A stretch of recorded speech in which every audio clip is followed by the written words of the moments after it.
કાશ્મીર હુમલાના વિરોધમાં સાબરકાંઠા સ્વૈચ્છિક બંધ. તલોદમાં સવારથી જ બજારો સજ્જડ બંધ. જમ્મુ કાશ્મીરના પહેલગામમાં આતંકવાદીઓએ ગત મંગળવારે નિર્દોષ પ્રવાસીઓની કે જે ક્રૂર હત્યા કરી છે, જેમાં સમગ્ર દેશમાં ઘેરા પ્રત્યાઘાત જોવા મળી રહ્યા છે. તલોદ વેપારીઓ દ્વારા બજારો સ્વયંભૂ બંધ રાખવામાં આવ્યા.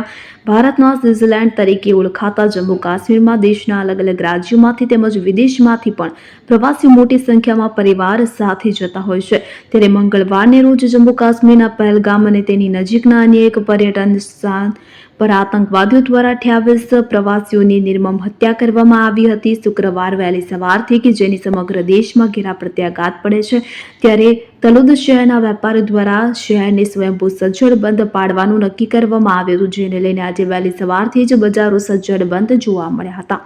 તલોદ શહેરના અલગ અલગ વેપારી એસોસિએશન દ્વારા પોતાના ધંધા રોજગાર બંધ રાખી સજ્જડ બંધ પાડ્યો હતો. તમામ ધંધા રોજગાર આજે વહેલી સવારથી જ બંધ જોવા મળી રહ્યા હતા.